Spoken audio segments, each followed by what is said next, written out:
Hello everyone, welcome again to our YouTube channel the GS solver. दोस्तों, आज की इस वीडियो में हम भारतीय इतिहास का क्लास 7 लेके आ चुके हैं और हम पूर्वावलोकन जो घटना चक्र की बुक आती है, ये 2025 एडिशन को सॉल्व कर रहे हैं। आपको पता होगा दोस्तों, भारतीय इतिहास में 1857 की जो क्रांति है, इसका कितना महत्व है, ये सभी आप भली भांति से परिचित होंगे इस चीज से।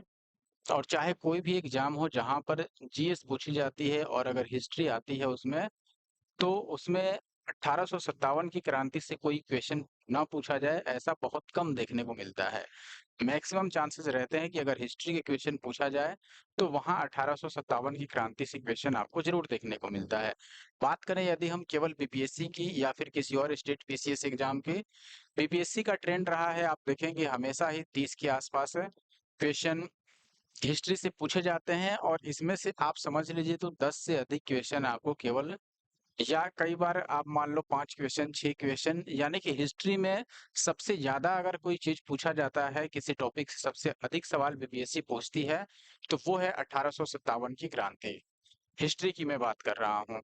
और इस चीज को ध्यान में रखते हुए मैं चाहूंगा कि आप वीडियो को कंप्लीट देखें।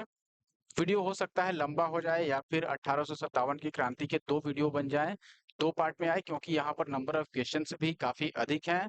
और 2024 में जो भी स्टेट पीसीएस या फिर यूपीएससी का एग्जाम हुआ है प्री का, वो सारे क्वेश्चन भी यहाँ पर इंक्लूड किए गए हैं अगर 1857 की क्रांति से पूछा गया है तो आप निश्चित तौर पर लास्ट तक देखिए वीडियो को।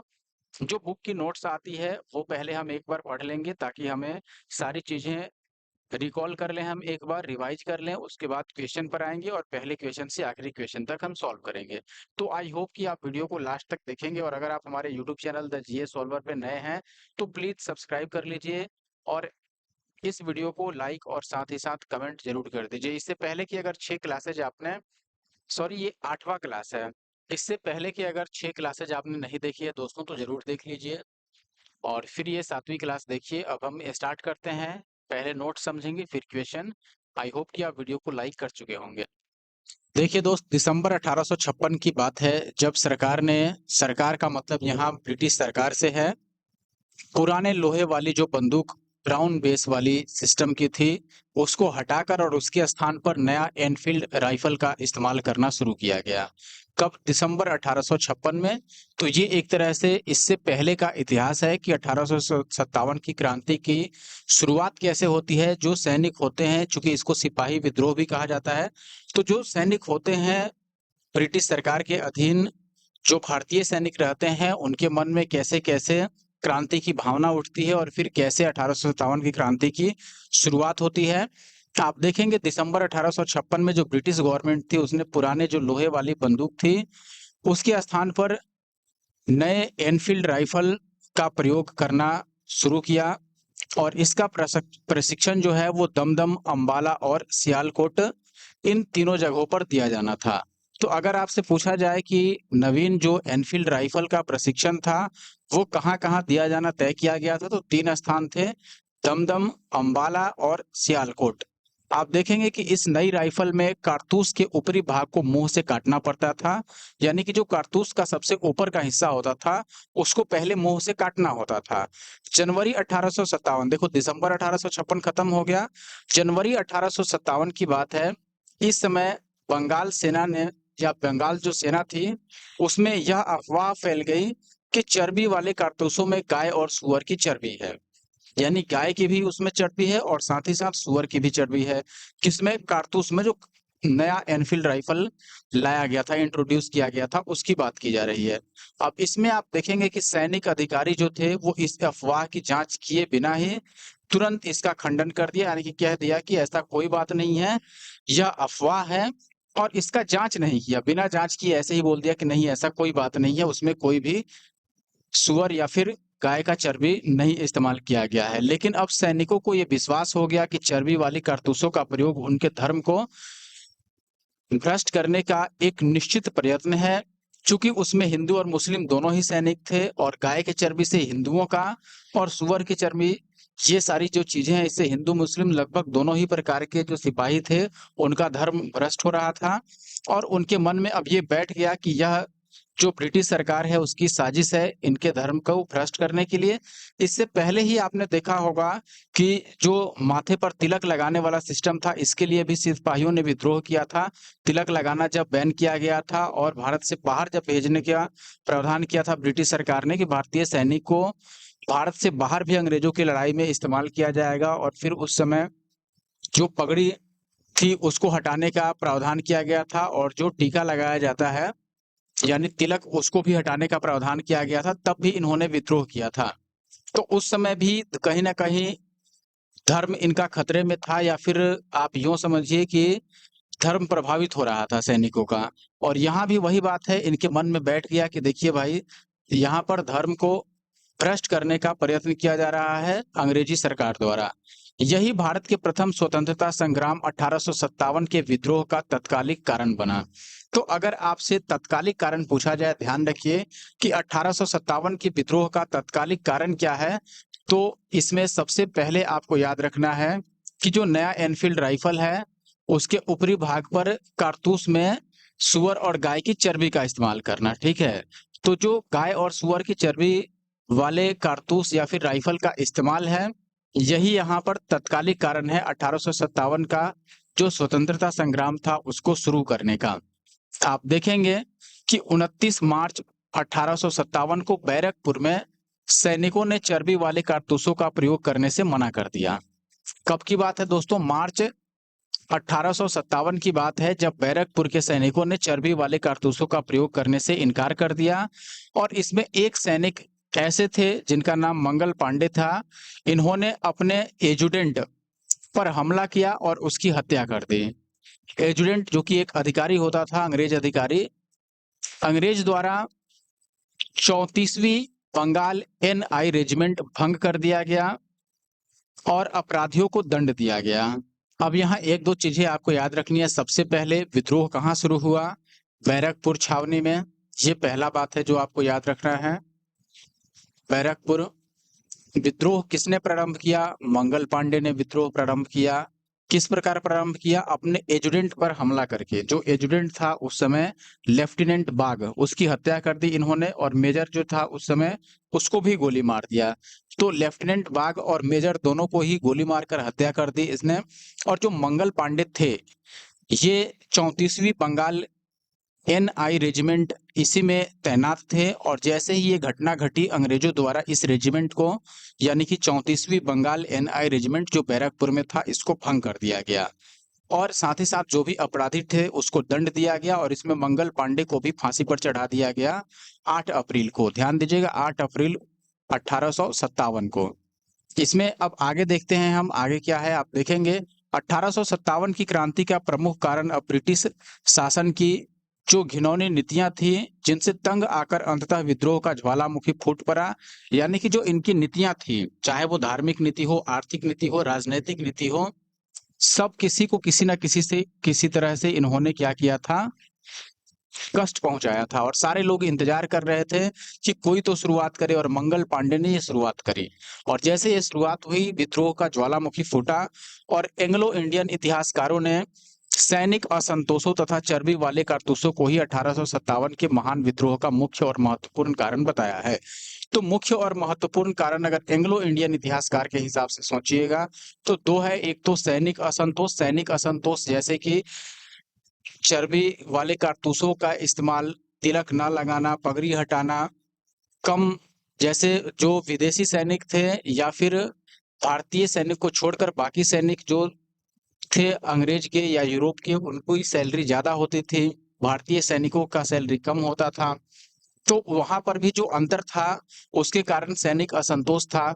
चर्बी वाले कारतूस का इस्तेमाल, ये दोनों ऐसे चीज है जो 1857 की क्रांति का महत्वपूर्ण कारण है। अब आधुनिक भारतीय इतिहासकार ने यह सिद्ध किया कि चर्बी वाले कारतूस ही इस विद्रोह का एकमात्र कारण अथवा सबसे प्रमुख कारण नहीं था। इसके अलावा चर्बी वाले कारतूस और सैनिकों का विद्रोह तो केवल एक चिंगारी थी, जिसने उस समस्त विस्फोटक पदार्थों में जो राजनीतिक, सामाजिक, धार्मिक और आर्थिक कारणों से एकत्रित हुए थे। मैंने आपको बताया कि जनता को उस समय, या फिर जो छोटे बड़े राजा थे, उन सभी को अंग्रेजों ने किसी न किसी प्रकार से हानि पहुंचाई थी, उनको ठेस पहुंचाया था और दुखी किया था, कष्ट दिया था किसी न किसी तरीके से, और सारे लोग फिराक में थे कि कब युद्ध प्रारंभ हो या कब मौका मिले कि हम भी उसमें कूद पड़े। तो जो भी पहले से सबके मन में ऐसा बसा हुआ था युद्ध का भावना, वो धीरे-धीरे अचानक एक बार फूट गया जब मंगल पांडे ने शुरुआत करी। और आप देखेंगे कि 1857 की क्रांति का प्रारंभ 10 मई को हुआ, कहां से? मेरठ से। ध्यान दीजिएगा, 10 मई को मेरठ से हुआ। अब आप पूछेंगे कि नहीं, इससे पहले ही मंगल पांडे ने शुरुआत किया था। तो देखिए, मंगल पांडे ने पहले किया था, लेकिन जो शुरुआत माना जाता है 1857 की क्रांति का, वो 10 मई को मेरठ से माना जाता है। आपके मन में डाउट होगा कि 10 मई को क्यों शुरू हुआ जब पहले ही ये घटना घट चुकी थी। आप देखिए, 8 अप्रैल को फांसी दिया जाता है किसको? मंगल पांडे को। ठीक है। उसके बाद देखेंगे कि 24 अप्रैल को वापस से विद्रोह किया जाता है बाकी सैनिकों द्वारा। 24 अप्रैल जो मेरठ में तैनात देसी घुड़सवार थे, 24 अप्रैल की बात मैं बता रहा हूँ 1857 की, तो देसी घुड़सवार के सेना के जो 99 लगभग 99 सिपाही थे, इन्होंने मना कर दिया कि हम अब चर्बी वाले जो गन है यानी कि बंदूक है उसका इस्तेमाल हम नहीं करेंगे। और मना करने के बाद आप देखेंगे कि उस समय जो अंग्रेज अधिकारी थे, उन्होंने क्या किया? 9 मई को, ध्यान दीजिए, 9 मई को 99 में से लगभग 85 ऐसे सैनिक थे जिनको बर्खास्त कर दिया और साथ ही साथ उनको 10 वर्ष की सजा भी सुना दी गई। और इससे तंग आकर के अब आप देखेंगे कि मेरठ की जो बाकी सेना थी उसने क्या किया कि वहां पर विद्रोह किया। कब? 10 मई को। और ये 10 मई को विद्रोह शुरू हुआ और वहां जो अंग्रेज अधिकारी तैनात थे उनको गोली मार करके और ये लोग सीधे निकल जाते हैं कहाँ? दिल्ली की तरफ। क्योंकि दिल्ली उस समय सेंटर था, तो दिल्ली सीधे ये लोग निकलते हैं और 10 मई के बाद ये लोग 11 मई को दिल्ली पहुंचते हैं मेरठ से। तो यही कारण है कि 10 मई को शुरुआत माना जाता है, क्योंकि सामूहिक तौर पर देखेंगे कि मंगल पांडे ने शुरुआत करी थी स्टार्टिंग में, लेकिन सामूहिक रूप से ये विद्रोह कब शुरू हुआ? सभी सिपाहियों द्वारा 10 मई को ये विद्रोह शुरू किया गया, जब 9 मई को 85 लोगों को सजा सुनाई गई 10 वर्ष की और उनको बर्खास्त किया गया। तब बाकी के जो बचे सैनिक थे वो सामूहिक रूप से यहाँ पर क्या करते हैं? विद्रोह करते हैं और बाकी जो भी अंग्रेज अधिकारी थे उनको गोली मार करके या विरोध जता करके वहां से तुरंत ये दिल्ली के लिए वहां से रवाना होते हैं और 11 मई को दिल्ली पहुंचते हैं। इसलिए 1857 की क्रांति का प्रारंभ 10 मई को माना जाता है और ये मेरठ से शुरू हुआ था, मैंने बता ही दिया। यहाँ की जो तीसरी कैवेलरी रेजिमेंट थे, इनके सैनिक ने चर्बीयुक्त कारतूस को छूने से इनकार कर दिया और खुलेआम बगावत कर दी। तो ये वही 10 मई की बात है। अपने अंग्रेज अधिकारियों पर इन्होंने गोली चलाई और साथियों को मुक्त करवाया, यानी कि जिनको 10 वर्ष की सजा सुनाई गई थी, उनको मुक्त करवाकर ये लोग, इनका ग्रुप जो था वो दिल्ली की ओर चल पड़ा। और मेजर जनरल विलियम हेविट, ध्यान रखिएगा, मेजर जनरल विलियम हेविट जो था, ये लगभग 2200 यूरोपीय सैनिकों के साथ इनको रोकने का प्रयास किया, लेकिन जो भारतीय उस समय सैनिक थे जो दिल्ली की ओर निकले थे, उनको रोकने में मेजर जनरल विलियम हेविट नाकाम रहा और असफल रहा और ये रोक नहीं पाया। ठीक है। विद्रोहियों ने 12 मई 1857 को दिल्ली पर अधिकार किया। 11 मई को ये सैनिक दिल्ली पहुंचते हैं और 12 मई को दिल्ली पर अधिकार कर लेते हैं। और इस प्रकार सैनिकों का दिल्ली के लाल किले पर पहुंचना पहली घटना थी। और 1857 के स्वाधीनता संग्राम का प्रतीक कमल और रोटी को इन्होंने बनाया। ध्यान रखिएगा, 1857 की महान क्रांति का चिन्ह क्या था? कमल और रोटी। बरेली में रुहेलखंड के भूतपूर्व शासक के उत्तराधिकारी खान बहादुर ने 1857 के विद्रोह की रहनुमाई की। तो यहाँ पर दो चीजें आपको याद रखनी है। एक तो बरेली में उत्तराधिकार कौन था और उत्तराधिकारी किसका? रुहेलखंड के भूतपूर्व शासक का। तो उत्तराधिकारी था खान बहादुर। इसने रहनुमाई की किसकी? 1857 की क्रांति की। मुगल सम्राट उस समय बहादुर शाह द्वितीय थे, या इनको बहादुर शाह जफर भी कहा जाता है। ये याद रखिएगा कि 1857 की लड़ाई के समय मुगल बादशाह कौन थे, मुगल सम्राट कौन थे? बहादुर शाह जफर या फिर बहादुर शाह द्वितीय ने उन्हें वायसराय के पद पर नियुक्त किया था। किसको? खान बहादुर को। रानी लक्ष्मीबाई, जिनका मूल नाम क्या था? मणिकर्णिका, इनका जन्म 19 नवंबर 1835 को गोलघर में हुआ था, यानी कि गोलघर में हुआ था, जो वर्तमान में वाराणसी में है। उनके पिता मोरोपंत झांसी के महाराजा गंगाधर राव के दरबार में गए उस समय लक्ष्मीबाई की उम्र केवल 13 वर्ष की थी। लगभग 14 वर्ष की उम्र में उनका विवाह झांसी के ही महाराजा गंगाधर राव के साथ हो गया। इनकी मृत्यु ग्वालियर में हुई। ग्वालियर में मृत्यु हुई इनकी। ग्वालियर में ही महारानी लक्ष्मीबाई की समाधि भी स्थित है। रानी लक्ष्मीबाई झांसी के अंतिम मराठा राजा गंगाधर राव की पत्नी थी, विधवा थी। जब किसी उत्तराधिकारी के अभाव में राजा गंगाधर राव की मृत्यु हो गई, यानी कि उस समय झांसी का कोई उत्तराधिकारी नहीं था, या ये समझ लीजिए कि राजा गंगाधर राव का कोई पुत्र नहीं था जिसको उत्तराधिकारी उस समय घोषित किया जा सके। तो उस समय जो डलहौजी था, इसने व्यक्तिगत सिद्धांत यानी राज्य हड़प नीति जो थी डलहौजी की, जिसमें ये बनाया गया था कि अगर किसी भी राजा या किसी भी राज्य का अगर उत्तराधिकारी नहीं है योग्य, तो उस राज्य को अंग्रेजी राज्य में यानी कि ब्रिटिश राज्य में शामिल कर लिया जाएगा, क्योंकि वहाँ उत्तराधिकारी कोई नहीं है राज्य संभालने के लिए, तो उसको ब्रिटिश साम्राज्य में मिला लिया जाएगा। या फिर ऐसा भी था कि चलो अगर कोई गोद लेता है किसी बच्चे को, तो उसको पहले परमिशन लेना होगा डलहौजी से या फिर अंग्रेजी सरकार से कि उसको मैं अपना उत्तराधिकारी बना सकता हूँ या फिर नहीं। वही बात हुआ यहाँ पर भी, और डलहौजी ने व्यक्तिगत सिद्धांत के अंतर्गत 1854 में झांसी को ब्रिटिश साम्राज्य में मिला लिया। झांसी में जून 1857 में रानी लक्ष्मीबाई के नेतृत्व में विद्रोह हुआ, यानी कि 10 मई को विद्रोह शुरू हुआ था, 10 मई 1857 को। लेकिन जून में 5 जून जून में कब 5 जून 1857 को झांसी में विद्रोह होता है। विद्रोह का कारण वही था, राज्य का मिला लेना अंग्रेजी सरकार में, और जो दत्तक पुत्र था रानी लक्ष्मीबाई का दामोदर राव, जिसको इनका मन था जिसको उत्तराधिकारी बनाने का, दामोदर राव, उसको डलहौजी ने स्वीकार नहीं किया कि उसको उत्तराधिकारी नहीं माना जाएगा, और यही मानते हुए उत्तराधिकारी के अभाव में ब्रिटिश सरकार ने अपने साम्राज्य में मिला लिया था किसको, झांसी को। अब देखेंगे अंग्रेज जनरल जो ह्यूरोज था, इससे लड़ते हुए 18 जून 1858 को वे वीर गति को प्राप्त हुई, यानी कि जो रानी लक्ष्मीबाई थी इनकी मृत्यु हो जाती है कब, 18 जून 1858 को। और किससे लड़ते हुए, अंग्रेज जनरल ह्यूरोज, ये नाम भी याद रखिएगा।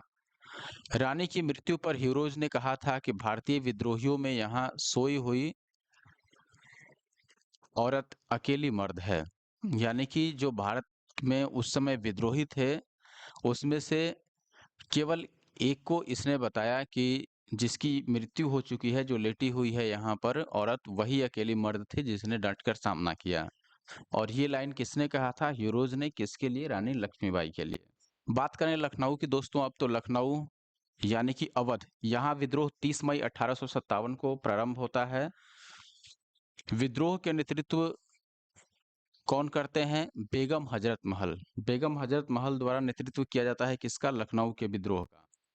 अवध का भी मामला वही था, यहाँ भी इनका पुत्र था जो बेगम हजरत महल थी, इनका एक अल्पवयस्क पुत्र था जिनका नाम बिरजिस कादिर था। इनको नवाब घोषित करना चाहती थी ये पहले भी, लेकिन अंग्रेजों ने उसे नवाब नहीं घोषित करने दिया था, और अवध को भी आपको पता होगा कि मिला लिया गया था अंग्रेजी साम्राज्य में। तो इससे ये भी नाखुश थी बेगम हजरत महल, तो जैसे ही मौका मिला इन्होंने भी 30 मई 1857 को लखनऊ में विद्रोह प्रारंभ कर दिया अंग्रेजों के खिलाफ, और अपने अल्पवयस्क पुत्र बिरजिस कादिर को नवाब घोषित कर दिया लखनऊ का।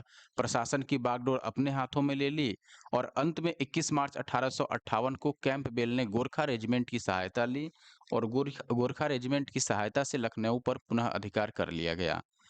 कानपुर कानपुर की बात करने से पहले एक चीज और भी कई बार पूछा जाता है, बेगम हजरत महल के बारे में आप याद रख सकते हैं, इसने अंग्रेजों के सामने आत्मसमर्पण नहीं किया, उसके बदले ये भागकर नेपाल चली गई। उस समय भारत से अपना दाना पानी लेकर के सीधे नेपाल पहुंच गई, और अंग्रेजों से लड़ाई वाला सिस्टम खत्म हो गया, अंग्रेजों का अधिकार हो जाता है 21 मार्च 1858 को किस पर, लखनऊ पर। अब यहाँ देखेंगे आप, अब कानपुर में 5 जून 1857 को नाना साहब, जिनको नाना धोंदो पंत भी कहा जाता है, को पेशवा मानकर स्वतंत्रता की घोषणा की गई। नाना साहब को सेनापति यानी कि commander in chief Tatya Tope से बहुत सहायता मिली थी। तो नाना साहब उस समय पेशवा थे, लेकिन सेनापति कौन थे? तात्या टोपे, जो कि बहुत ही तरह-तरह से सहायता करते थे और सहायक थे ये नाना साहब के। और समझिए कि ये सेनापति थे तो सारा बागडोर इन्हीं के हाथ में था, एक तरह से सेना का बागडोर। अजीमुल्ला खां नाना साहब के सलाहकार थे। इन्होंने नाना साहब के सचिव के रूप में भी कार्य किया था। किसने? अजीमुल्ला खां। तो ये सेक्रेटरी हुआ करते थे किसके? नाना साहब के। इन्हें क्रांति दूत के नाम से भी जाना जाता है। तात्या टोपे को रामचंद्र पांडुरंग के नाम से भी जाना जाता है। तात्या टोपे का जो वास्तविक नाम था वो रामचंद्र पांडुरंग था। वे 1857 के भारतीय विद्रोह के प्रमुख नेता भी थे। इनका जन्म महाराष्ट्र में येओला गांव में हुआ था। उनके एक विश्वसनीय मित्र मान सिंह ने उन्हें धोखा दिया। बात किसकी की जा रही है? तात्या टोपे की। ध्यान दीजिएगा, तात्या टोपे बहुत ही समझिए कि बहादुर व्यक्ति थे और ये पकड़े नहीं जा पा रहे थे अंग्रेजों द्वारा। अंग्रेजों ने कई सारी कोशिशें की लेकिन फिर भी नहीं पकड़ पाए इनको। लेकिन इनका एक मित्र था मान सिंह। मान सिंह ने धोखा देकर इन्हें पकड़वा दिया। जब वे पारो के जंगल में, पारो एक जंगल का नाम है, स्थान का नाम है, जहां अपना कैंप लगा के ये सो रहे थे तात्या टोपे, तो गलती गलती से नहीं जानबूझकर मानसिंह ने अंग्रेजों को उनका यह पता बता दिया कि वो कहाँ पर सो रहे हैं। और फिर वहां जाकर अंग्रेजों ने उन्हें पकड़ लिया, भारी संख्या में गए सिपाहियों को लेकर और वहां पकड़ लिया। फिर उन्हें वहां से पकड़कर शिवपुरी लाया गया और सैनिक अदालत में 18 अप्रैल 1859 को फांसी दे दी गई। तो काफी दुख भरी कहानी है इनकी भी। 1857 में जगदीशपुर में भी विद्रोह हुआ। बिहार, आरा जगदीशपुर आपने सुना होगा। तो बिहार में फिर जब विद्रोह होता है 1857 का, 12 अप्रैल 1858 को, 12 अप्रैल 1858 को बिहार में विद्रोह शुरू होता है। और बिहार में विद्रोह के जो प्रमुख नेता थे, यानी कि विद्रोह की अगुवाई करने वाले थे या नेतृत्व करता थे, वो थे बाबू वीर कुंवर सिंह। कुंवर सिंह, लेकिन जब ये लड़ाई के बाद इनको बाबू वीर कुंवर सिंह के नाम से जाना जाता है। और उस समय आप समझिए कि इनकी उम्र लगभग 80 वर्ष थी। जगदीशपुर के 80 वर्षीय बाबू वीर कुंवर सिंह थे और ये शाहाबाद जिले के जगदीशपुर, जो कि वर्तमान में भोजपुर में स्थित है, वहां से संबंधित थे। तो ये हुआ बिहार की बात। और 22 अप्रैल को इनकी लड़ाई होती है अंग्रेजों से और 26 अप्रैल को वीर कुंवर सिंह की मृत्यु हो जाती है। कब? 26 अप्रैल को। 12 अप्रैल को शुरू हुआ, 22 अप्रैल तक लड़ाई चली, 26 अप्रैल को मृत्यु हो जाती है। इनकी जब मृत्यु होती है दोस्तों, तो इनका भाई जो अमर सिंह थे, इनके भाई, वो नेतृत्व करते हैं। इनकी मृत्यु के बाद जो बिहार में नेतृत्वकर्ता बचते हैं वो हैं अमर सिंह, जो कि वीर कुंवर सिंह के भाई थे। अब बात करते हैं असम की। तो असम में 1857 की क्रांति के समय वहां के दीवान मनीराम दत्त ने वहां के अंतिम राजा के पौत्र कंद पेशवर सिंह को राजा घोषित किया था। कंद पेशवर सिंह को राजा कहाँ का घोषित किया गया था? असम का। किसने घोषित किया था? दीवान मनीराम दत्त ने। और घोषित किया, उसके बाद विद्रोह की शुरुआत कर दी। लेकिन शीघ्र ही विद्रोह का दमन करके मनीराम को फांसी दे दी गई। आउवा के ठाकुर कुशल सिंह ने 1857 की क्रांति में अंग्रेजों और जोधपुर की संयुक्त सेना को पराजित किया था। ध्यान दीजिएगा, कौन सा? आउवा के ठाकुर कुशल सिंह, इन्होंने 1857 की क्रांति में अंग्रेजों और जोधपुर दोनों की संयुक्त सेना को पराजित किया था। क्योंकि आप देखेंगे कई सारे ऐसे भी राजा थे लोकल, जैसे राज्य के राजा, जो 1857 की क्रांति में अंग्रेजों का साथ दे रहे थे। जैसे यहाँ पर जोधपुर देख रहे हैं, जोधपुर और अंग्रेज दोनों मिल करके इनके पर हमला करते थे, किए थे, या फिर इनके राज्य को अपना बनाना चाहते थे। लेकिन उस समय इन्होंने डटकर सामना किया और दोनों के संयुक्त सेना को पराजित किया। मौलवी अहमदुल्लाह शाह ने फैजाबाद यानी अयोध्या में 1857 का विद्रोह को अपना नेतृत्व प्रदान किया। यानी कि फैजाबाद अयोध्या में किसने 1857 की क्रांति में अपना नेतृत्व करता या फिर नेतृत्व किसने किया? अहमदुल्लाह शाह। याद रखिएगा, फैजाबाद के नेतृत्व करता अहमदुल्लाह शाह। अहमद उल्ला भी कई बार केवल बोला जाता है, अहमद उल्ला फैजाबाद के नेता थे। ये अंग्रेजों के सबसे कट्टर दुश्मन थे वह तत्कालीन मद्रास प्रेसिडेंसी के चिन्नापट्टनम के रहने वाले थे, पर वह फैजाबाद में आकर बस गए थे। उन्होंने भारत के विभिन्न धर्मानुयायियों का आह्वान करते हुए कहा था कि सारे लोग काफिर अंग्रेजों के विरुद्ध खड़े हो जाओ और उन्हें भारत से बाहर खदेड़ दो। यानी कि सभी लोगों को कह रहे हैं यहाँ पर, सभी धर्मों के लोगों को, कि आप अंग्रेजों के विरुद्ध खड़े होइए और उनको बाहर कीजिए भारत से। इनके बारे में अंग्रेजों ने कहा कि वह अदम्य साहस के गुणों से परिपूर्ण और दृढ़ संकल्प वाले व्यक्ति तथा विद्रोहियों में सर्वोत्तम सैनिक है। यानी कि अंग्रेजों ने भी माना कि जो विद्रोही हैं 1857 के, उसमें सर्वोत्तम सैनिक कौन थे? यहाँ पर मौलवी अहमद उल्ला, और साथ ही साहस भी उनमें कूट-कूट कर भरा है। इनकी गिरफ्तारी के लिए ब्रिटिश सरकार ने 50,000 रुपए का इनाम रखा था उस टाइम पर, समझिए 1857 के टाइम पर। 1857 के विद्रोह को मिर्जा गालिब ने स्वयं अपनी आंखों से देखा था। तो ये भी कई बार सवाल पूछा जाता है कि कौन व्यक्ति है ऐसा जिसने अपनी आंखों से देखा था 1857 के विद्रोह को? सही उत्तर होगा दोस्तों मिर्जा गालिब। मिर्जा गालिब के बारे में आप ध्यान रख सकते हैं कि इनका जन्म 27 दिसंबर 1797 को आगरा में और मृत्यु 15 फरवरी 1869 को दिल्ली में हुई थी। 1857 की स्वतंत्रता संघर्ष में ग्वालियर के सिंधिया जो थे, ये अंग्रेजों की सर्वाधिक सहायता की। बताइए, ग्वालियर की सिंधिया जो थे, सिंधिया परिवार जो ग्वालियर में शासन करता था, जबकि सिंधिया को खुद अंग्रेजों ने हराया था और सिंधिया को भी अंग्रेजी साम्राज्य में मिलाया था एक समय पर। लेकिन 1857 के समय में सिंधिया परिवार जो कि ग्वालियर से बिलोंग करता था, इसने 1857 की लड़ाई में अंग्रेजों की सबसे अधिक सहायता की। यूरोपीय इतिहासकारों ने ग्वालियर के मंत्री सर दिनकर राव सर दिनकर राव और हैदराबाद के मंत्री मंत्री सालार जंग की राजभक्ति की बहुत सराहना की है।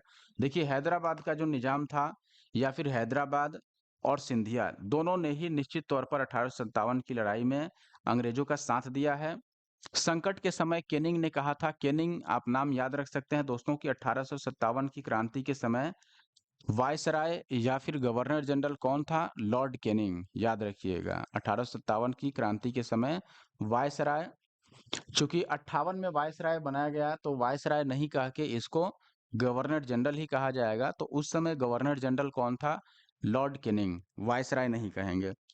आप ध्यान दीजिए, तो केनिंग ने क्या कहा था? यदि सिंधिया भी विद्रोह में सम्मिलित हो जाए तो मुझे कल ही बिस्तर गोल करना होगा। बिस्तर गोल करने का मतलब कि यहाँ से निकलना, अपना बोरिया बिस्तरा बांध के यहाँ से भागना।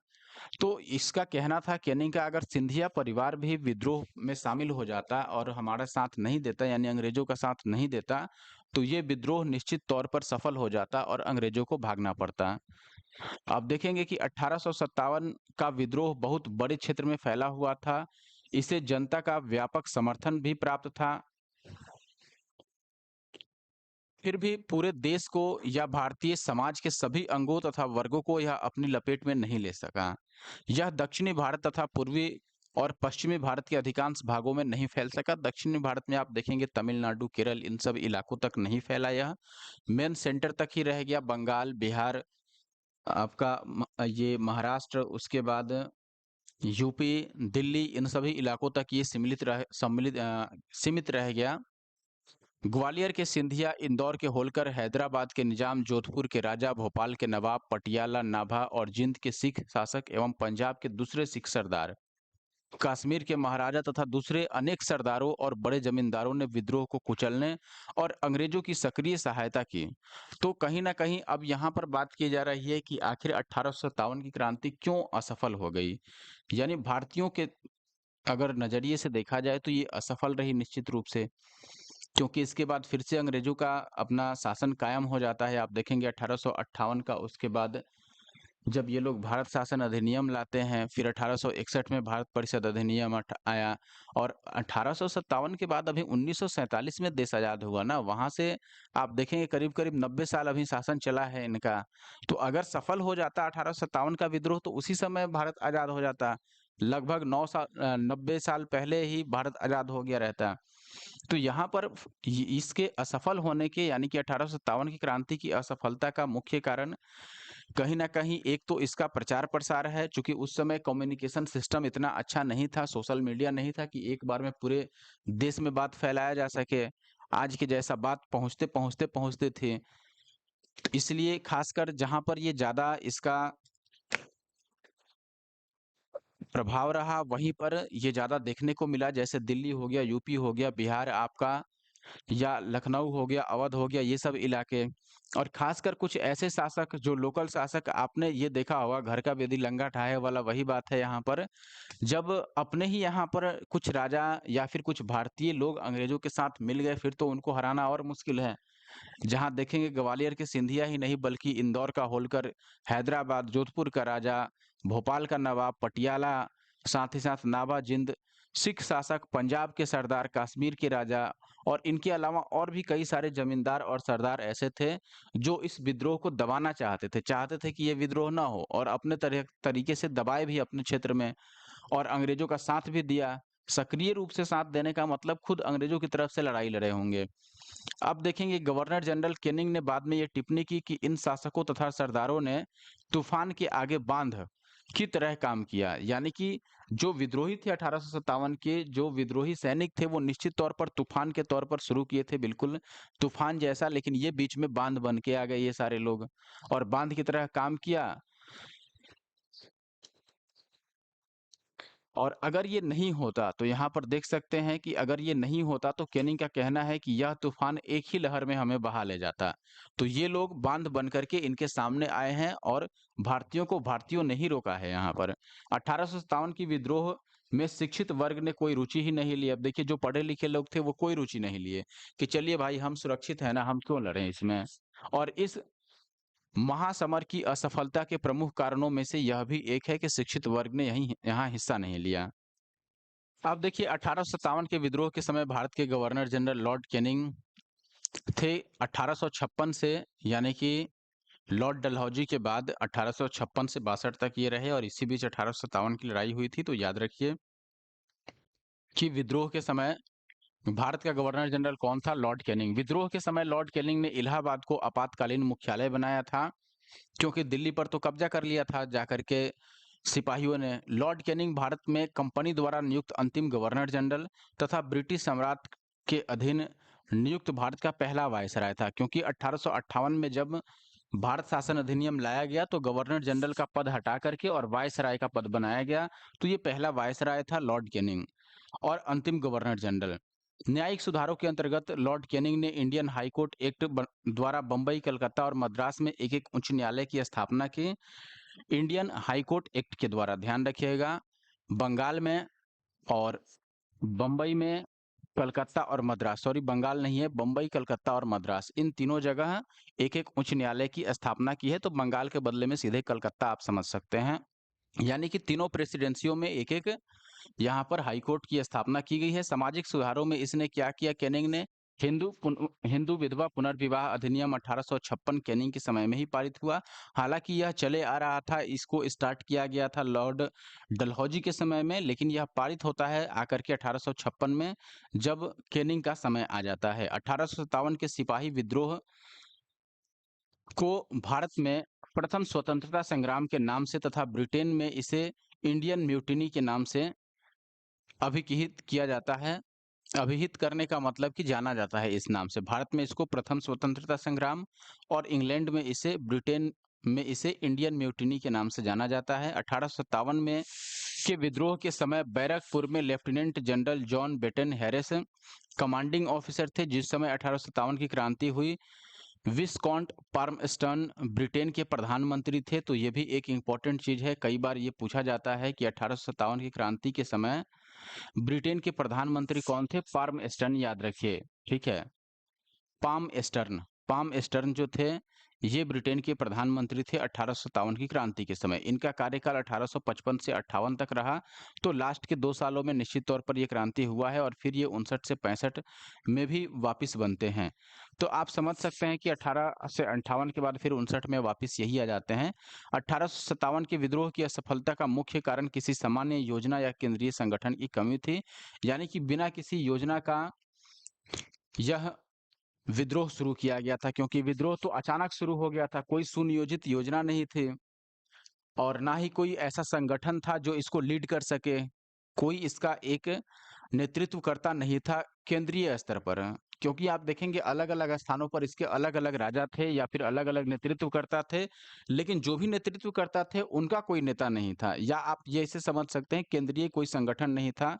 विद्रोहियों के नेताओं में कोई संगठन की भावना देखने में नहीं आई, उनके पास किसी सुनियोजित कार्यक्रम का पूर्ण अभाव था, यानी कि पहले से कोई भी इन्होंने अपना एक योजना नहीं बनाया था, किस योजना के तहत विद्रोह करना है, कब कहाँ करना है, कब किससे लड़ाई करना है, ऐसा कोई सुनियोजित योजना नहीं था।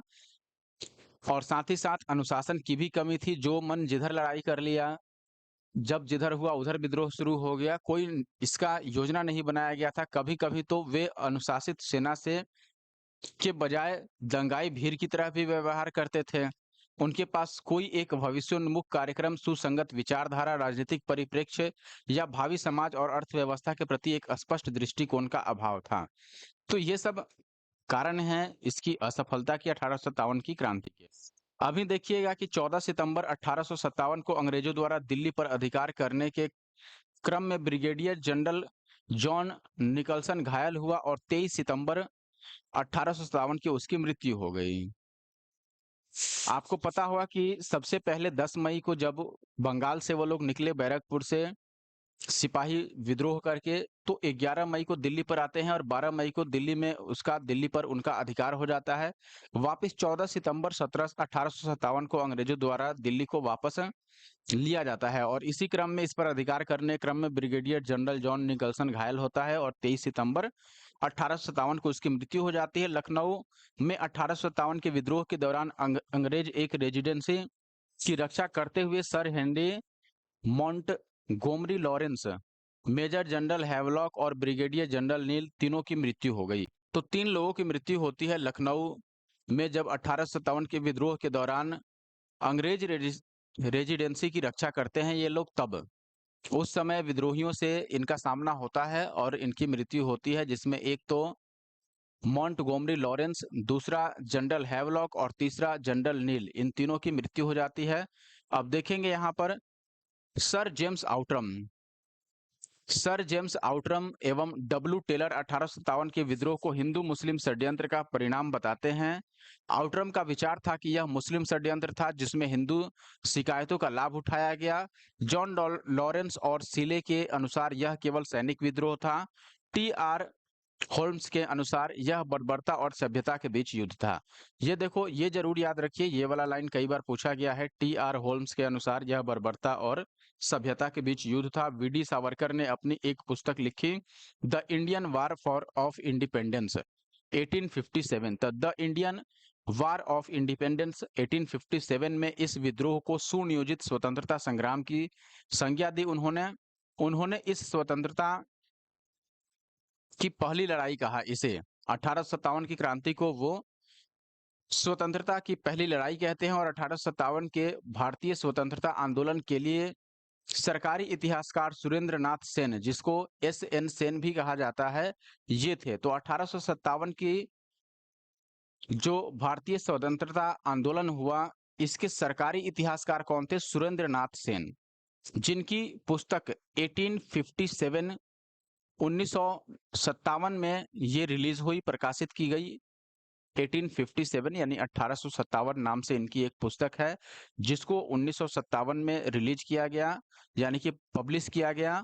सर सैयद अहमद खां द्वारा लिखा हुआ बुक असबाब ए बगावत ए हिंद 1859 ईस्वी में प्रकाशित हुई, जिसमें 1857 के विद्रोह के कारणों की चर्चा की गई है।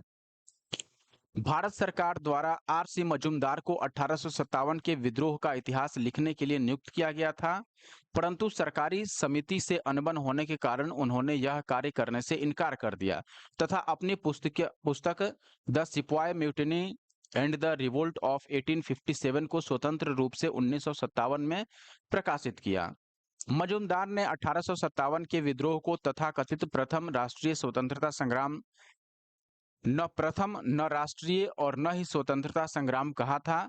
1857 के विद्रोह का सबसे महत्वपूर्ण परिणाम महारानी विक्टोरिया की उद्घोषणा थी, जो कि 1 नवंबर 1858 को इलाहाबाद में हुए दरबार में लॉर्ड कैनिंग द्वारा उद्घोषित की जाती है। और इसके बाद से ही आप देखेंगे 1 नवंबर 1858 के बाद से ही जो भारत का शासन है वो कंपनी के कंपनी के अधीन न रहकर कंपनी से छीन लिया जाता है भारत का शासन और कंपनी के शासन को भारत में समाप्त कर दिया जाता है और उसके बाद भारत का शासन सीधे ब्रिटिश क्राउन यानी ब्रिटिश ताज के अधीन कर दिया जाता है। इस उद्घोषणा में भारत में ब्रिटिश साम्राज्य के विस्तार पर रोक लगी और लोगों के धार्मिक मामलों में हस्तक्षेप नहीं करने को ब्रिटिश साम्राज्य ने माना कि अब हस्तक्षेप नहीं करेंगे लोगों के धार्मिक मामलों में, एक समान कानून सुरक्षा सबको मिलेगा और साथ ही साथ भारतीय राजवारों के प्रति विजय और विलय की नीति को परित्याग कर दिया गया, यानी कि जो राज्य विलय की नीति थी उसको खत्म कर दिया गया और सरकार ने राजाओं को गोद लेने की अनुमति प्रदान कर दी, तथापि अन्य आश्वासन ब्रिटिश शासन द्वारा पूरे नहीं किए जा सके, यानी कि राजा अब गोद लेकर के उत्तराधिकारी घोषित कर सकते थे जिसका अपना संतान नहीं था वो। 1857 के विद्रोह के दमन के बाद ब्रिटिश सरकार ने भारतीय फौज के नव गठन के लिए जुलाई 1858 में मेजर जनरल जोनाथन पील की अध्यक्षता में एक रॉयल कमीशन, जिसको पील आयोग के नाम से जाना जाता है, इसका गठन किया गया, जिसने सेना के रेजिमेंटों को जाति, समुदाय और धर्म के आधार पर विभाजित किया। अब देखिए उसी समय से ये शुरू हो गया, जाति, समुदाय और धर्म के आधार पर विभाजित कर दिया गया। यूरोपीय सैनिकों की संख्या जो 1857 के पूर्व 45,000 थी, अब 65,000 कर दी गई तथा भारतीय सैनिकों की संख्या 2,38,000 से घटाकर 1,40,000 कर दी गई। बंगाल में यूरोपीय सैनिकों का भारतीय सैनिकों से जो अनुपात था वो 1:2 था, यानी कि डबल भारतीय सैनिकों की संख्या थी, जबकि मद्रास और बंबई में यह 1:3 रखा गया, यानी कि 3 गुना भारतीय सैनिक रहते थे। 1857 के विद्रोह के बाद ब्रिटिश सरकार ने सिपाहियों का चयन गोरखा, सिख और पंजाब के उत्तर प्रांत से किया। इसके बाद अब क्वेश्चन शुरू होगा, यहाँ तक नोट्स था।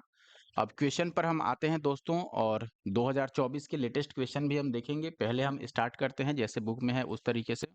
आप देखेंगे पहला सवाल आपके सामने है कि अंग्रेजी भारतीय सेना में चर्बी वाले कारतूसों से चलने वाली एनफील्ड राइफल कब शामिल की गई? आपको पता है कि 1857 में तो लड़ाई ही शुरू हो गया। दिसंबर 1856 में दोस्तों इसको लागू किया गया और इसको इंट्रोड्यूस किया गया और भारतीय जो सैनिक थे उनको भी यह चीज दे दिया गया, एनफील्ड राइफल जो कारतूस से चलने वाली थी, जिसमें बाद में ये हल्ला उठा कि या अफवाह फैली कि उसमें गाय और सूअर का चर्बी शामिल है या उसके द्वारा उसको बनाया गया है। आप देखेंगे दिसंबर 1856 में पुराने लोहे वाली बंदूक जिसको ब्राउन बेस बोलते थे उसको हटाकर उसके जगह पर न्यू एनफील्ड राइफल का प्रयोग का फैसला लिया गया और इसका प्रशिक्षण 3 जगहों दमदम, अंबाला और सियालकोट में दिया जाना था। इस नई राइफल में कारतूस के ऊपरी भाग को मुंह से काटना था। जनवरी 1857 में बंगाल सेना में अफवाह फैलती है कि यह चर्बी वाले कारतूस जो हैं इसमें गाय और सुअर की चर्बी है। सैनिक अधिकारियों द्वारा इसकी बिना जांच किए गए खंडन किया जाता है, किंतु सैनिकों का विश्वास नहीं ये लोग तोड़ पाते हैं और सैनिकों को विश्वास हो गया था कि चर्बी वाले कारतूसों का प्रयोग उनके धर्म को भ्रष्ट करने का एक निश्चित प्रयत्न है और यही भारत के प्रथम स्वतंत्रता संग्राम 1857 के विद्रोह का तत्कालिक कारण भी बना। अगला सवाल आप देखेंगे ऐसा ही है कि भारत के प्रथम स्वतंत्रता संग्राम का मुख्य तात्कालिक कारण क्या था? तात्कालिक कारण क्या था दोस्तों? इसमें आप सीधे सीधे तौर पर देखेंगे, अगर यहाँ पर ये रहता नए एनफील्ड राइफल का इस्तेमाल या कारतूस वाला चर्बी वाला एनफील्ड राइफल का इस्तेमाल, तो उसको हम सही लगाते, लेकिन यहाँ ऑप्शन में है देखिए डलहौजी की हड़प नीति, अंग्रेजों का धर्म में हस्तक्षेप का संदेह, सैनिक असंतोष और भारत का आर्थिक शोषण। तो यहाँ पर RAS द्वारा जो आंसर किया गया है वो है ऑप्शन बी, यानी कि अंग्रेजों का धर्म में हस्तक्षेप का संदेह। और देखिए चर्बी वाले कारतूस का या फिर बंदूक का इस्तेमाल भी उसमें भी सैनिकों को यही लग रहा था कि अंग्रेज हमारे धर्म को नष्ट कर रहे हैं, इसलिए ऑप्शन बी को हम सही लगाएंगे। आर्थिक शोषण कहीं से नहीं है और राज्य हड़प नीति तो पहले से भी चली आ रही थी। राज्य हड़प नीति भी इसका एक कारण था लेकिन तत्कालिक कारण नहीं था। अगला सवाल है मंगल पांडे की घटना कहाँ हुई थी? मेरठ में, अंबाला में, लखनऊ में या बैरकपुर में? तो आपको पता होगा दोस्तों बैरकपुर में जो 34वीं रेजिमेंट थी उसमें मंगल पांडे कार्यरत थे और वहीं पर ये विद्रोह करते हैं 1857 में ही, 1857 मार्च में, और ये गोली मार देते हैं वहां के जो अंग्रेज अधिकारी थे उनको। आगे देखेंगे आप कि 29 मार्च 1857 को बैरकपुर में सैनिकों ने चर्बी वाले कारतूसों का प्रयोग करने से इनकार कर दिया और एक सैनिक मंगल पांडे ने अपने एजुडेंट पर हमला करके उनकी हत्या कर दी। अगला सवाल सेम टाइप का है। आप देखेंगे यहाँ पर क्वेश्चन है मंगल पांडे कहाँ के विप्लव से जुड़े थे? बैरकपुर से। तो ये क्वेश्चन सेम है। अगला सवाल, मंगल पांडे सिपाही था किसका? ऑप्शन है आपके पास, देखेंगे 19वीं नेटिव इन्फेंट्री का, या फिर 25वीं नेटिव इन्फेंट्री का, या 49वीं, या फिर 94वां। तो हमने देखा था दोस्तों, जो 34वीं बंगाल नेटिव इन्फेंट्री थी उसके सिपाही थे मंगल पांडे, जिन्होंने 1857 की क्रांति का लगभग समझिए कि सिपाही विद्रोह का प्रारंभ इनके द्वारा ही किया गया था। तो ये चीज हमने देख लिया है कि 34वीं जो नेटिव इन्फेंट्री थे इसके सैनिक थे मंगल पांडे। 1857 के विद्रोह के दौरान बहादुर शाह ने किसे साहब ए आलम बहादुर का खिताब दिया था? साहब ए आलम बहादुर का खिताब किसको मिला था? अजीमुल्लाह को, बख्त खां को, हसन खां को, या वेजिस कादिर को? तो ध्यान रखिए दोस्तों, बहादुर शाह ने बख्त खां को ये उपाधि दी थी साहब ए आलम की। आप यहाँ डिटेल सॉल्यूशन में देखेंगे कि 1857 के विद्रोह के दौरान बहादुर शाह, जो कि उस समय मुगल सम्राट थे या मुगल बादशाह थे, बहादुर शाह दिल्ली के शासक यही थे, इनके द्वारा बख्त खां को साहब ए आलम बहादुर का खिताब दिया गया था। बख्त खां एक पख्तून था और ईस्ट इंडिया कंपनी में वह सूबेदार के पद पर था तथा कंपनी की ओर से उसने प्रथम अंग्रेज अफगान युद्ध में भाग भी लिया था। बहादुर शाह ने अपने बड़े पुत्र मिर्जा मुगल अथवा मिर्जा जहीरुद्दीन को मुख्य सेनापति घोषित किया, किंतु विद्रोह में वास्तविक नेतृत्व बख्त खां के पास था। अगला सवाल है दोस्तों, 1857 की क्रांति का मुख्य कारण क्या था? जन आक्रोश, सैनिक असंतोष, ईसाई मशीनरी का प्रबंध, या ब्रिटिश साम्राज्य की नीति? निश्चित तौर पर ब्रिटिश साम्राज्य की नीति हम इसमें सबसे प्रमुख मानते हैं। देखो, जन आक्रोश जो है ये तात्कालिक कारण था उस समय, और ये भी सिपाही विद्रोह होने के बाद शुरू हुआ। सैनिक असंतोष भी आप समझ सकते हैं, सैनिक विद्रोह का एक कारण हो सकता है, लेकिन पूरी क्रांति का ये कारण नहीं है। ईसाई मशीनरी का प्रबंधन भी एक छोटा कारण हो सकता है, लेकिन ब्रिटिश साम्राज्य की जो नीतियां थी, जैसे राज्य हड़प की नीति हो गई, उनकी धार्मिक नीतियां, आर्थिक नीतियां, सामाजिक नीतियां, ये सारे कहीं ना कहीं भारतीयों के विरुद्ध थी, या फिर केवल अपने फायदे के लिए वो लोग नीति बना रहे थे, जिससे भारतीय जो जनता थी वो निश्चित तौर पर नाखुश थी, और भारतीय जो राजा थे वो भी नाखुश थे। माना जा सकता है कि कुछ राजा इनके साथ में खड़े थे, लेकिन अधिकांश राजा ऐसे थे जो इनकी नीतियों से नाखुश थे। तो option D is the right answer. 1857 की क्रांति का प्रमुख कारण ब्रिटिश साम्राज्य की घिनौनी नीतियां थी, जिससे तंग आकर अंततः विद्रोह का ज्वालामुखी फूट पड़ा। अगला क्वेश्चन आप देखेंगे दोस्तों, क्वेश्चन एमपीपीसीएस का है, जो कि 2020 में पूछा गया है। 1857 में लंदन से प्रकाशित होने वाले समाचार पत्र टाइम्स के संवाददाता कौन थे, जिन्होंने लिखा था उत्तरी भारत में गोरे आदमी की गाड़ी को कोई भी मित्रतापूर्ण दृष्टि से नहीं देखता था? W H. Russell, Robert Peel, Gladstone, या पार्म एस्टन? देखिए, पार्म एस्टन तो उस समय प्रधानमंत्री थे 1857 में, कहाँ के? ब्रिटेन के। रॉबर्ट पील पील आयोग के अध्यक्ष थे। गोल्ड स्टैंड को हटा दीजिए, यहाँ पर डब्ल्यू.एच. रसेल यहाँ पर सही उत्तर है। रसेल आप याद रख सकते हैं, जो टाइम्स समाचार पत्र था जो 1857 में लंदन में प्रकाशित होता था, उसके जो संवाददाता थे वो डब्ल्यू.एच. रसेल थे। आप देखेंगे 1857 में लंदन से प्रकाशित दी टाइम्स समाचार पत्र में डब्ल्यू.एच. रसेल ने यह लिखा था कि उत्तर भारत में गोरे आदमी की गाड़ी को कोई भी मित्रतापूर्ण दृष्टि से नहीं देखता था। अगला सवाल आप देखेंगे, 1857 की क्रांति सर्वप्रथम कहाँ हुई थी? तो देखिए, विद्रोह प्रारंभ किसने किया? तो आप बोलेंगे मंगल पांडे ने, अगर व्यक्ति विशेष पूछा जाए तो। लेकिन सामूहिक तौर पर विद्रोह कब शुरू हुई? 10 मई को मैंने बताया था, 10 मई को बैरकपुर से ही ये शुरू हुई। और ये सॉरी, बैरकपुर मैं बोल रहा हूँ, बैरकपुर तो मंगल पांडे का इलाका था। 10 मई को शुरू हुआ, यह कहाँ से? मेरठ से। और 10 मई को यहाँ से आप देखेंगे जब 85 लोगों को या 85 भारतीय सैनिकों को 10 वर्ष की सजा सुना दी जाती है, जब वो न्यू एनफील्ड राइफल का प्रयोग करने से मना करते हैं, तब उनको 10 वर्ष की सजा सुनाई जाती है और बर्खास्त भी किया जाता है। उसके बाद बाकी के सैनिक जो थे वो मेरठ में विद्रोह कर देते हैं, और वो फिर वहां से विद्रोह कर वहां के अधिकारियों को गोली मारते हैं, उनसे विद्रोह करते हैं, और फिर सीधे दिल्ली के लिए रवाना होते हैं। 11 मई को दिल्ली पहुंचते हैं और 12 मई को दिल्ली पर अधिकार कर लेते हैं। आगे आप देखिएगा सॉल्यूशन में, यहाँ पर 1857 की क्रांति का प्रारंभ 10 मई को मेरठ से हुआ था। यहाँ की तीसरी कैवेलरी रेजिमेंट के सैनिकों ने चर्बी युक्त कारतूसों को छूने से इनकार कर दिया और खुलेआम बगावत कर दी। आप देखेंगे 1857 की लड़ाई के बारे में अगला सवाल है कि यह क्रांति सर्वप्रथम कहाँ हुई थी? अभी हमने देखा कि मेरठ में हुई थी, तो आंसर मेरठ होगा।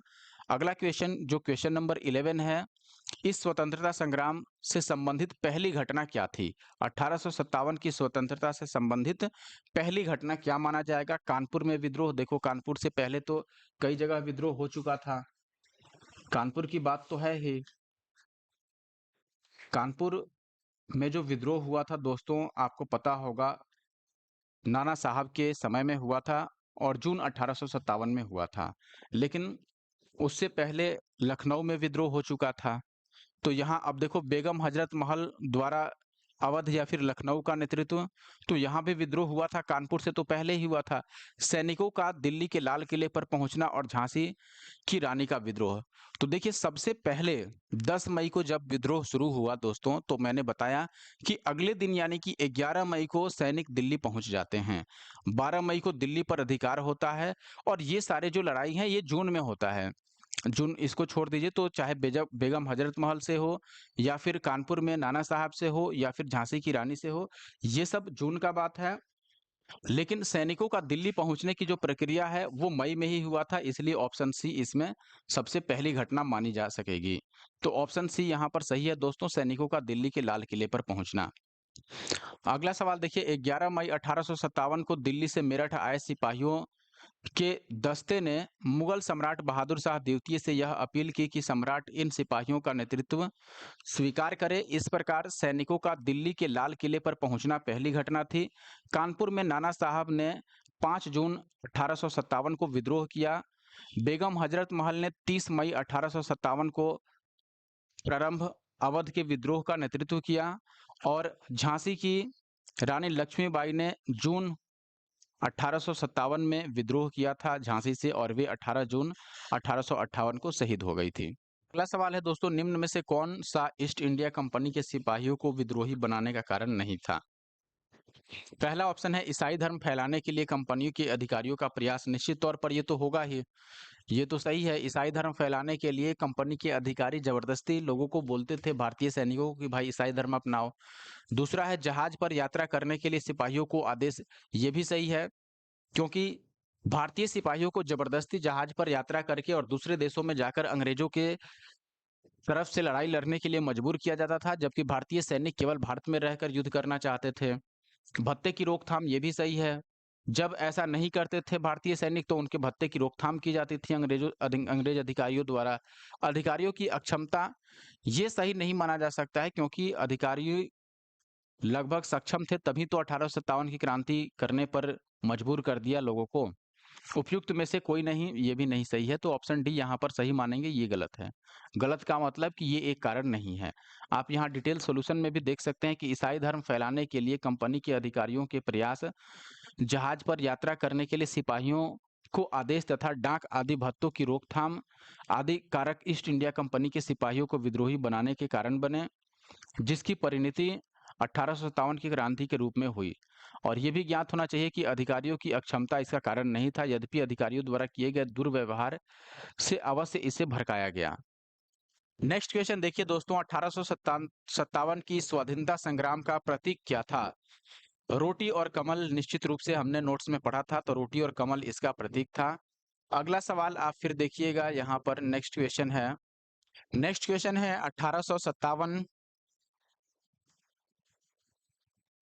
1857 के संग्राम के निम्नलिखित केंद्रों में से सबसे पहले अंग्रेजों ने किसे पुनः अधिकृत किया? सबसे पहले निश्चित तौर पर दिल्ली पर सबसे पहले अधिकार किया गया था और दिल्ली को ही सबसे पहले अंग्रेजों ने अपने अधीन किया। सितंबर में इसको कर लिया था अपने अधीन। आप देखेंगे यहाँ पर ब्रिगेडियर जॉन निकलसन के नेतृत्व में 3 महीने की घेराबंदी के पश्चात 20 सितंबर 1857 को अंग्रेजों द्वारा दिल्ली को पुनः प्राप्त किया गया था और इसी में जॉन निकलसन की ये घायल होता है और मृत्यु भी होती है। अगला सवाल है दोस्तों, 1857 के स्वतंत्रता संघर्ष की वीरांगना महारानी लक्ष्मीबाई की जन्म स्थली है, कहाँ जन्म हुआ था इनका? वाराणसी में जन्म हुआ था। ठीक है, वाराणसी यूपी में इनका जन्म हुआ था, गोलघर में। और मृत्यु कहाँ हुई थी? ग्वालियर में। याद रखिए, ग्वालियर में ही इनकी समाधि भी है। आप यहाँ डिटेल में देख सकते हैं। मूल नाम इनका मणिकर्णिका था। 19 नवंबर और 1835 को गोलघर, जो कि वाराणसी में है, यहाँ पर इनका जन्म हुआ था। अगला सवाल आप देखिएगा दोस्तों, 1857 के बरेली के नेता कौन थे, यानी कि नेतृत्वकर्ता कौन थे? कुंवर सिंह बिहार से थे, आपको पता है। खान बहादुर सही उत्तर होगा। खान बहादुर बरेली के नेतृत्वकर्ता थे। आप यहाँ पर देखेंगे। और बरेली में रुहेलखंड के भूतपूर्व शासक के उत्तराधिकारी खान बहादुर 1857 के विद्रोह की रहनुमाई की यानी कि नेतृत्व किए बरेली से।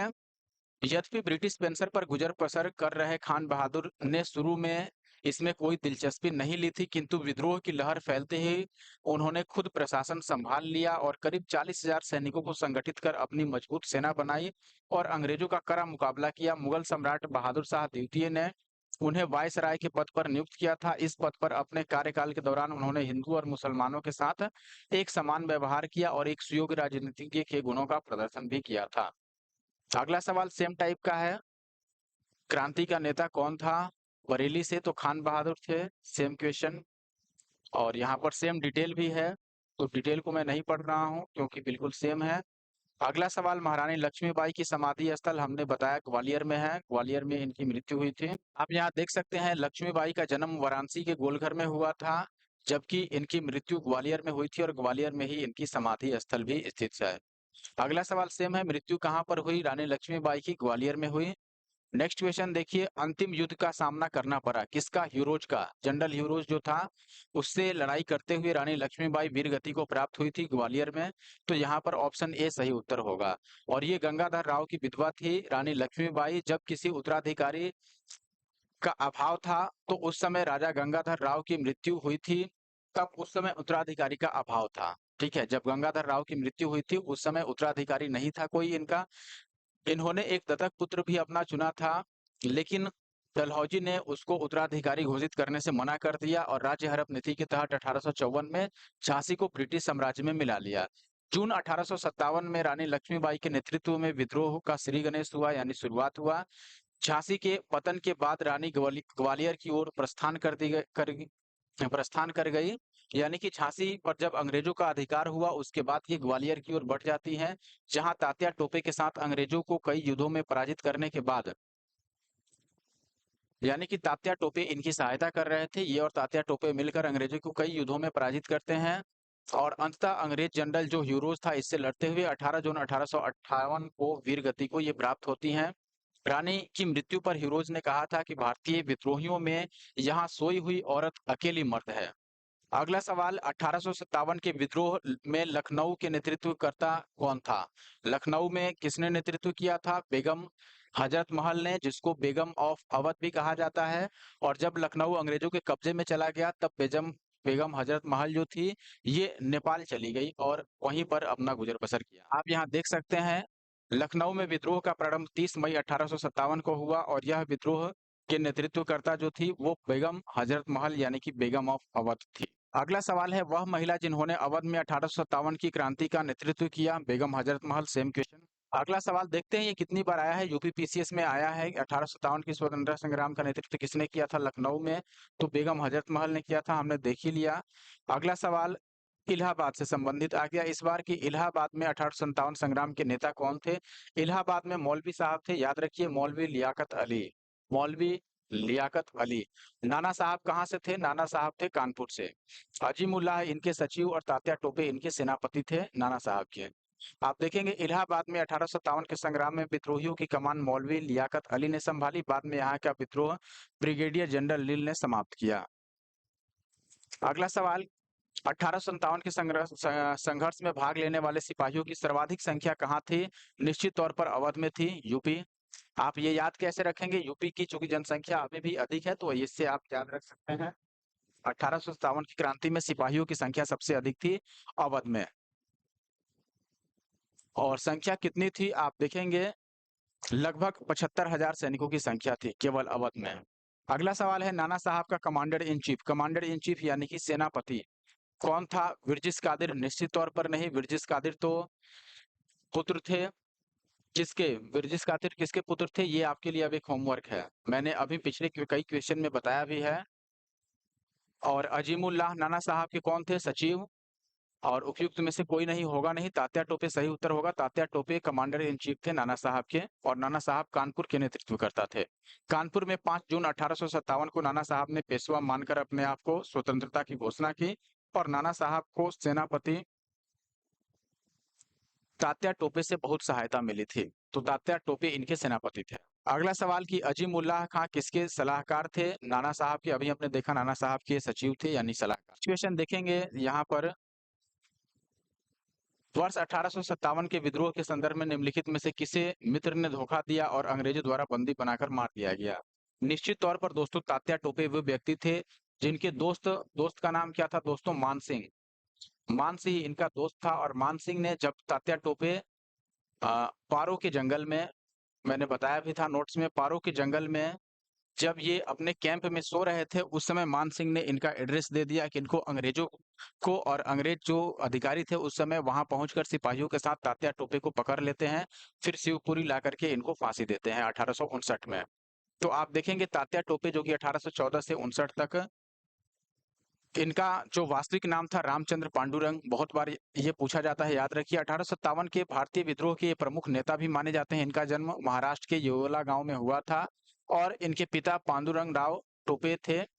इनके साथ ये बिठूर आए थे, जहां वे पेशवा के दत्तक पुत्र नाना धोंदो पंत, जिन्हें बाद में नाना साहब के नाम से जाना जाता है, इनके साथ इनकी मुलाकात होती है, मित्रता होती है, और महाराजा माधव सिंह जी के मित्र बन जाते हैं ये। 1851 ईस्वी में डलहौजी ने नाना साहब को उसके पिता की पेंशन से वंचित कर दिया।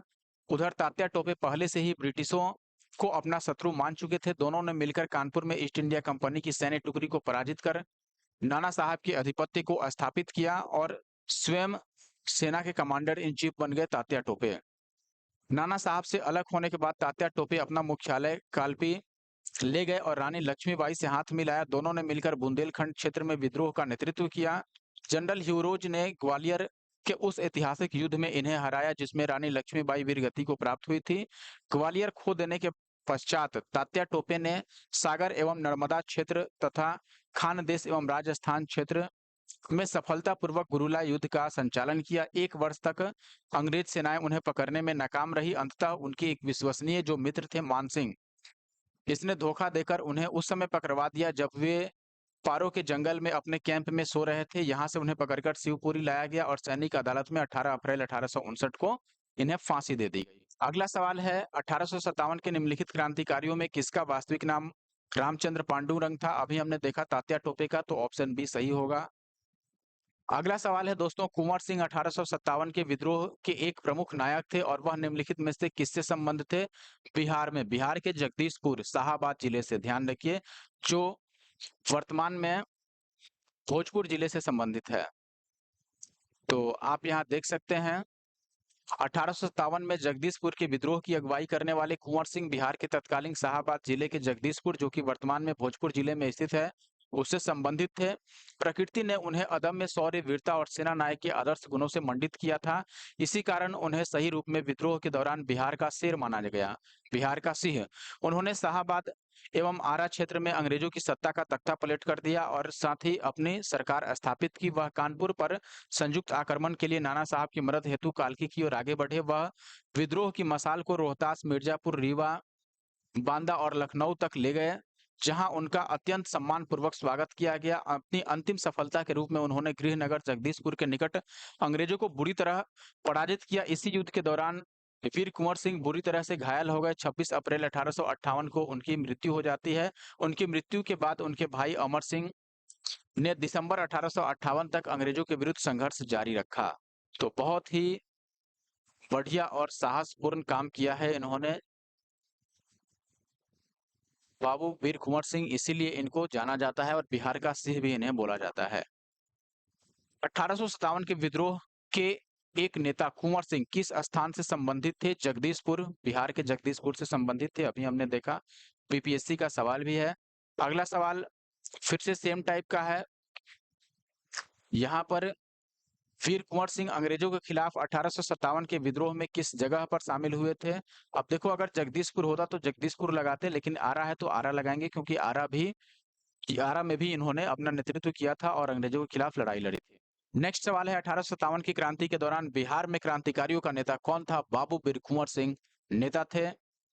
अगला सवाल है, बिहार में 1857 का नेतृत्व किसने किया? तो सेम क्वेश्चन है, बाबू वीर कुंवर सिंह नेतृत्व करता थे। तो कई सारे क्वेश्चन बार-बार रिपीट होते हैं, देख रहे हैं ये बीपीएससी में कितनी बार आ चुका है।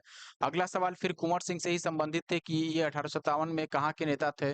बिहार के नेता थे। ये सारे बीपीएससी क्वेश्चन है। देखो 2001 में, 2019 में, फिर इधर आप देख रहे हैं 2016 में, फिर इससे पहले भी बीपीएससी का ही क्वेश्चन था और वो भी वीर कुंवर सिंह से संबंधित था। तो आप देख सकते हैं कि बीपीएससी कितना क्वेश्चन पूछती है। अगला सवाल फिर से कि बिहार का नेता कौन था? कुंवर सिंह थे।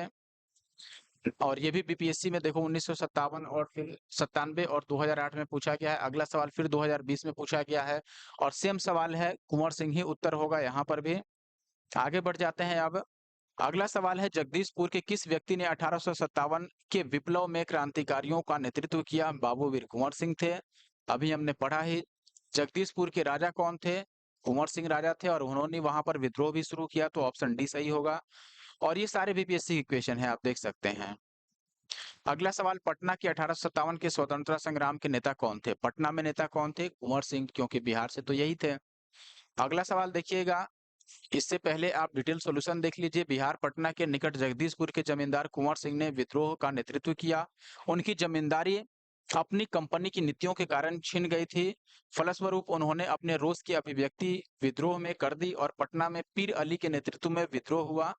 तो देखिए, पटना में, केवल पटना की बात करें तो जो नेतृत्व करता थे पटना में वो पीर अली थे और इन्होंने नेतृत्व किया पटना के विद्रोह का, परंतु अंग्रेजों द्वारा इनके दमन के बाद विद्रोही जगदीशपुर आ गए और कुंवर सिंह ने इनका नेतृत्व किया। यानी कि जब पीर अली का दमन अंग्रेजों ने कर दिया, तब जो बचे हुए विद्रोही थे यानी भारतीय लोग थे, वो सीधे बाबू वीर कुंवर सिंह के पास पहुंचते हैं और कुंवर सिंह इनकी अध्यक्षता करते हैं, यानी कि नेतृत्व करते हैं। हैदर अली खान एवं जियोधर सिंह ने गया में विद्रोहियों को संगठित किया था। अगला सवाल है दोस्तों, असम में 1857 की क्रांति के नेता कौन थे? ऑप्शन है, दीवान मनीराम दत्त, कंद पेशवर सिंह, पियाली बरुआ और पुरंदर सिंह। दीवान मनीराम दत्त निश्चित तौर पर 1857 में असम के नेता थे। ये हमने नोट्स में भी पढ़ा था। असम में 1857 की क्रांति के समय वहां के जो दीवान थे मनीराम दत्त, वहां के अंतिम राजा के पौत्र कंद पेशवर सिंह को राजा घोषित किया और खुद वहां पर विद्रोह की शुरुआत करते हैं। हालांकि बहुत जल्द ही विद्रोह का दमन हो कर लिया गया और मनीराम को फांसी दे दी गई। तो मनीराम नेतृत्व करता थे, ध्यान दीजिएगा, राजा नहीं थे, राजा कंद पेशवर सिंह थे। अगला सवाल, 1857 की विद्रोह का बिहार में 15 जुलाई 1857 से 20 जनवरी 1858 तक केंद्र कहां पर था? तो बिहार में कहां पर लड़ाई हुआ सबसे अधिक? जो नेता थे बिहार से विद्रोह के, बाबू वीर कुंवर सिंह, ये जगदीशपुर से लड़ाई किए थे और जगदीशपुर ही इसका सही उत्तर होगा। ये चीज हमने पहले भी देख लिया है। यहाँ पर क्या है कि बिहार में 1857 के विद्रोह के केंद्र, जो विद्रोह का केंद्र था वो जगदीशपुर था, जहां जमींदार कुंवर सिंह के नेतृत्व में तत्कालीन शाहाबाद जिले में अंग्रेजों की सत्ता का तख्ता पलट किया गया और अपनी सरकार को स्थापित किया। बाबू वीर कुंवर सिंह ने अप्रैल 1858 में कुंवर सिंह की मृत्यु के बाद उनके भाई अमर सिंह ने दिसंबर 1858 तक यह संघर्ष जारी रखा। अंततः बिहार के विद्रोह को पटना डिवीजन के कमिश्नर विलियम टेलर और बंगाल के गोलंदाज फौज के मेजर विसेट आयर द्वारा दबा दिया गया। अगला सवाल है, 1857 की क्रांति में अंग्रेजों व जोधपुर की संयुक्त सेना को किसने पराजित किया था? हमने कई बार ये देखा और अपने नोट्स में भी पढ़ा था दोस्तों। तात्या टोपे तो जोधपुर से संबंधित ही नहीं थे, वजीर खां भी नहीं और राम सिंह भी नहीं। निश्चित रूप से सीधे तौर पर यहाँ अव्वा ठाकुर कुशल सिंह, जिन्होंने अंग्रेजों और साथ में जोधपुर दोनों की संयुक्त सेना को पराजित किया 1857 की क्रांति में। तो ऑप्शन डी यहाँ पर सही होगा। ये हमने नोट्स में भी पढ़ा था कि अव्वा ठाकुर जो थे, अव्वा के ठाकुर जी कुशल सिंह, इन्होंने 1857 की क्रांति में अंग्रेजों और जोधपुर की संयुक्त सेना को पराजित किया था। अगला सवाल, कौन सा स्थल राजस्थान में 1857 की क्रांति का केंद्र नहीं था? अजमेर, नीमच, जयपुर, औवा। देखो जयपुर औवा ये तो था ही, जयपुर नहीं था, सॉरी जयपुर ही नहीं था, क्योंकि औवा में ठाकुर ने किया ही था, ठाकुर जी ने। अजमेर में विद्रोह हुआ ही था और नीमच में भी विद्रोह हुआ था। आप ये चीज देख सकते हैं यहाँ पर कि जो भी विकल्प दिया गया है यहाँ पर जयपुर जो है वो क्रांति का केंद्र नहीं था, यानी वहां विद्रोह नहीं हुआ था। निम्नलिखित में से किसने 1857 में अंग्रेजों से संघर्ष किया था? चंद्रशेखर आजाद, शहादत खान, माखन लाल चतुर्वेदी या फिर राम प्रसाद बिस्मिल? निश्चित तौर पर यहाँ पर ऑप्शन सी शहादत खान होगा। 1857 में ये संघर्षकर्ता जरूर थे। आप देखेंगे ये इंदौर में अंग्रेजों से संघर्ष किए थे 1857 के विद्रोह में। कौन? शहादत खान। अगला सवाल देखिए, यहाँ पर क्या है? निम्नलिखित में से कौन 1857 के विद्रोह में अंग्रेजों का सबसे कट्टर दुश्मन था? हमने देखा था दोस्तों मौलवी साहब। कौन? मौलवी अहमदुल्लाह शाह। तो मौलवी अहमदुल्लाह शाह जो थे ये अंग्रेजों के सबसे कट्टर दुश्मन थे। आप यहाँ देखेंगे मौलवी जो अहमदुल्लाह शाह थे ये फैजाबाद 1857 के विद्रोह में नेतृत्व करता थे और ये अंग्रेजों के सबसे कट्टर दुश्मन माने जाते हैं। मूलतः मद्रास प्रेसिडेंसी के चिन्नापट्टनम के रहने वाले थे, लेकिन वो फैजाबाद में आकर बसे थे और उन्होंने अपने धर्म अनुयायियों का आह्वान करते हुए कहा कि ये सारे लोग जो काफिर अंग्रेज हैं उनके विरुद्ध आप सभी लोग खड़े होइए, सभी धर्मों के लोग खड़े होइए और साथ ही साथ खड़े होकर उनको भारत से बाहर खदेड़ दो। इनके बारे में अंग्रेजों ने कहा था कि वह अदम्य साहस के गुणों से परिपूर्ण और दृढ़ संकल्प वाला व्यक्ति था। कौन? मौलवी अहमदुल्लाह। और विद्रोहियों में ये एक सर्वोत्तम सैनिक हैं। ये कथन किनका है? अंग्रेजों का है। और इनकी गिरफ्तारी के लिए ब्रिटिश सरकार ने 50,000 रुपए का इनाम भी रखा था उस टाइम पर 1857 में। नेक्स्ट क्वेश्चन देखिए दोस्तों, यहाँ पर है 1857 की प्रथम स्वतंत्रता संग्राम में भोपाल के किस वीर ने बहादुरीपूर्ण मुख्य संघर्ष कर बलिदान दिया था अपना? दोस्तों याद रखिए, भोपाल से फाजिल मोहम्मद खां थे जिन्होंने संघर्ष किया और अपना प्रमुख बलिदान दिया। ऑप्शन ए बिल्कुल सही उत्तर है। आप ये चीज डिटेल में भी देख सकते हैं। मोहम्मद फाजिल मोहम्मद खान जो थे ये 1857 ईस्वी की स्वतंत्रता संग्राम में भोपाल में विद्रोहियों का नेतृत्व किए थे और बहादुरी पूर्वक संघर्ष करते हुए प्राणोत्सर्ग किया। अगला सवाल देखिए, बीपीएससी का क्वेश्चन है दोस्तों, 1857 के विद्रोह को किस उर्दू कवि ने देखा था? और ये क्वेश्चन हमने नोट्स में भी पढ़ा था कि किसने उसको देखा था। देखने का मतलब है ऐसा नहीं जाके लड़ाई करे। तो मिर्जा गालिब सही उत्तर होगा, ऑप्शन सी। आप यहाँ देखेंगे 1857 के विद्रोह को मिर्जा गालिब ने स्वयं अपनी आंखों से देखा था। अगला सवाल, सुप्रसिद्ध उर्दू शायर मिर्जा गालिब का मूल निवास कहाँ था? ध्यान रखिएगा, मिर्जा गालिब आगरा के रहने वाले थे। ऑप्शन ए सही उत्तर होगा। इनका जन्म 27 दिसंबर 1797 को आगरा में हुआ था। ये हमने पढ़ा भी था नोट्स में। मृत्यु 15 फरवरी 1869 को दिल्ली में हुई थी। अगला सवाल है दोस्तों, आजादी की पहली लड़ाई 1857 में किसने भाग नहीं लिया? तात्या टोपे तो भाग लिए ही थे, रानी लक्ष्मीबाई भी थी, बहादुर शाह जफर भी था ही क्योंकि ये मुगल बादशाह थे उस समय। भगत सिंह नहीं थे उस टाइम पर, तो ऑप्शन डी सही होगा। आप डिटेल सॉल्यूशन में देखेंगे दोस्तों, यहाँ पर भगत सिंह 1857 की आजादी की पहली लड़ाई में भाग नहीं लिया था, जबकि रानी लक्ष्मीबाई और बहादुर शाह जफर तात्या टोपे ने 1857 की लड़ाई में भारतीय जनमानस का नेतृत्व किया था।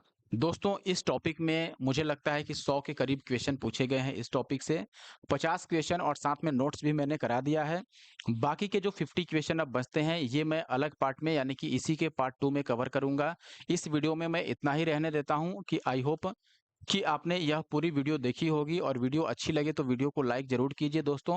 और हमारे YouTube channel the GS solver पे अगर आप नए हैं तो प्लीज इसको सब्सक्राइब कर लीजिए। इतिहास के इससे पहले की अगर आपने क्लासेस नहीं देखा है तो जरूर देख लीजिए। और फिर नेक्स्ट क्लास आपको काफी जल्द देखने को मिलेगा।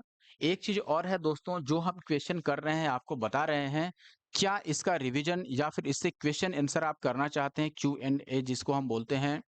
तो अगर क्वेश्चन आंसर करना चाहते हैं मेरे साथ तो आप जरूर मुझे कमेंट करके बताइए। हम क्वेश्चन आंसर की अलग से एक क्लास रखेंगे जिसमें मैं क्वेश्चन पूछूंगा और आपको आंसर करना रहेगा। आई होप कि ये वीडियो अब यहीं पर खत्म किया जाए और आप लाइक कर चुके होंगे, कमेंट भी कर देंगे।